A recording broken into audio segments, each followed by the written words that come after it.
they beat the wrong guy. They beat the wrong people. You see that? The students is not guilty. These people, the green people, they are the guilty ones. Video ini merupakan potret dari sebuah tragedi yang pernah terjadi di tanah air Indonesia. Trisakti tahun 1998. Sebuah kasus pelanggaran HAM berat di mana ratusan mahasiswa dikejar dan dipukuli oleh aparatur negara. Dalam insiden ini, 4 orang mahasiswa Trisakti meninggal dunia dan puluhan lainnya luka-luka. Tapi sebelum kita lanjut lebih dalam, mari kita coba jawab terlebih dahulu. Apa itu HAM? Hai, aku Cil dan Berlian Arifin. Perkenalkan, nama saya Andika Eka Prasetya. Perkenalkan, nama saya Anissa Fitasya dari Manajemen A. Nama saya Alipia Fitriani dari kelas A. Kami adalah mahasiswa Manajemen Fakultas Ekonomi dan Bisnis Universitas Muhammadiyah Bandung.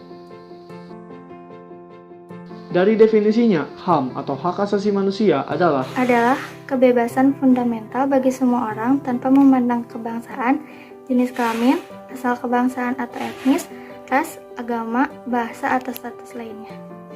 Yaitu hak yang melekat pada diri manusia yang berlaku dimanapun, kapanpun, dan kepada siapapun yang prinsipnya tidak dapat dicabut.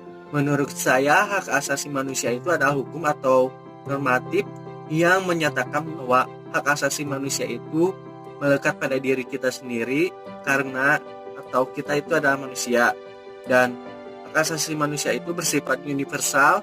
Mau kalian dimanapun, kapanpun, dan siapapun, kalian memiliki hak asasi manusia itu. Singkatnya, HAM merupakan seperangkat hak-hak seseorang sebagai manusia. Hak seseorang untuk hidup, hak seseorang untuk berpendapat, hak seseorang untuk bertempat tinggal, dan sebagainya.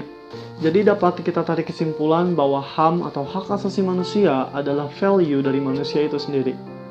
Namun dengan adanya istilah HAM ini, maka muncullah istilah lain yang kontradiktif dengan HAM, yaitu pelanggaran HAM.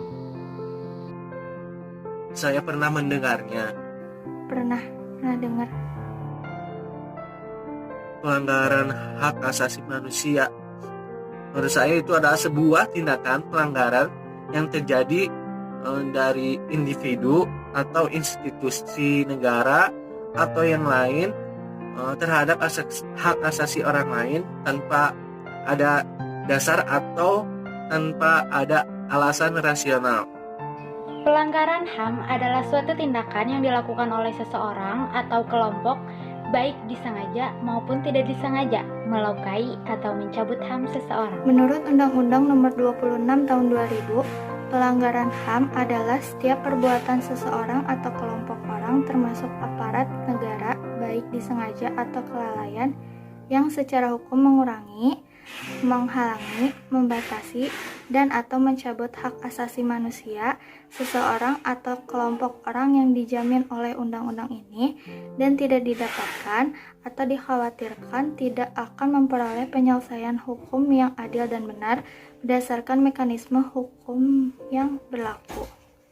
Pelanggaran HAM sendiri merupakan suatu tindakan yang mengurangi atau menghilangkan hak-hak seseorang atas HAM-nya. Ada beberapa contoh kasus pelanggaran HAM yang sering terjadi di sekitar kita. Salah satunya penyiksaan, pembunuhan, dan seperti yang pernah terjadi di Jakarta kayak pemindahan secara paksa. Adapun contoh pelanggaran HAM yang saya ambil di dalam keluarga. Yang pertama yaitu mengeksploitasi anak untuk terus bekerja. Jadi anak itu disuruh untuk bekerja tanpa sekolah atau mencari ilmu terlebih dahulu. Yang kedua yaitu melarang seseorang anak untuk belajar. Jadi contohnya kita itu menyuruh anak itu untuk tidak belajar tetapi untuk melakukan sesuatu yang bukan tindakan atau yang tidak sesuai dengan apa yang harus dilakukan oleh anak tersebut. Yang ketiga yaitu melakukan kekerasan rumah tangga, baik ayah terhadap ibu atau ibu terhadap anaknya. Menurut bentuknya, pelanggaran HAM terbagi atas dua, yaitu yang pertama ada pelanggaran HAM ringan dan ada pelanggaran HAM berat. Pada definisinya, pelanggaran HAM ringan merupakan sebuah pelanggaran HAM yang tidak mengancam nyawa seseorang namun tetap merugikan orang tersebut, seperti penganiayaan, pencemaran nama baik, menghalangi seseorang untuk menyampaikan pendapatnya, dan sebagainya. Sedangkan untuk pelanggaran HAM berat merupakan sebuah pelanggaran HAM yang dapat menyebabkan hilangnya nyawa seseorang atau bahkan lebih parah dari itu, pembunuhan dan genosida. Indonesia merupakan negara yang menjunjung tinggi kemanusiaan. Hal ini tercantumkan jelas dalam dasar negara kita, Pancasila, sila kedua, kemanusiaan yang adil dan beradab. Kemanusiaan yang dimaksud di sini adalah hak asasi manusia. Tercatat pula dalam pembukaan Undang-Undang Dasar 1945 yang berbunyi, penjajahan di atas dunia harus dihapuskan karena tidak sesuai dengan peri kemanusiaan dan peri keadilan. Lagi-lagi, peri kemanusiaan di sini adalah hak asasi manusia. Namun sayangnya Indonesia bukanlah negara yang bebas dari kasus pelanggaran HAM. Tercatat ada beberapa kasus pelanggaran HAM berat yang pernah terjadi di Indonesia yang bahkan hingga saat ini masih belum dapat terselesaikan. Salah satunya adalah Trisakti, Semanggi 1 Semanggi 2, penculikan dan penghilangan paksa, Talang Sari, Wasior Wamena, peristiwa 6566, pembunuhan misterius tahun 82-84 dan beberapa peristiwa lainnya. Pelanggaran HAM bukanlah suatu isu yang dapat kita sepelekan. Ini menyangkut tentang esensi dari manusia itu sendiri. Jika seseorang kehilangan HAM-nya, maka dengan kata lain orang tersebut telah kehilangan statusnya sebagai manusia. Menurut saya, undang-undangnya lagi dipertegas supaya hak asasi ini menjadi lebih baik lagi untuk kedepannya dan bisa mengurangi kasus-kasus pelanggaran hak asasi manusia di Indonesia dari Sabang sampai Merauke. Menegakkan pendidikan karakter, mengenal apa itu HAM, menegakkan HAM dengan baik, meningkatkan persatuan dan kesatuan, melakukan pengawasan upaya penegakan HAM. Yang pertama, sentralisasi kekuasaan yang terjadi selama ini perlu dibatasi. Yang kedua, mematuhi instrumen-instrumen HAM yang telah ditetapkan. Terus yang selanjutnya, tidak semena-mena terhadap orang lain dan dapat menghormati orang lain.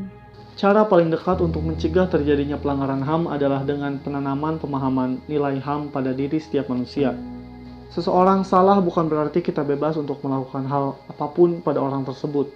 Pemahaman inilah yang secara tidak langsung sedikit demi sedikit akan mencegah terjadinya potensi pelanggaran HAM di sekitar kita atau bahkan luasnya di seluruh Indonesia.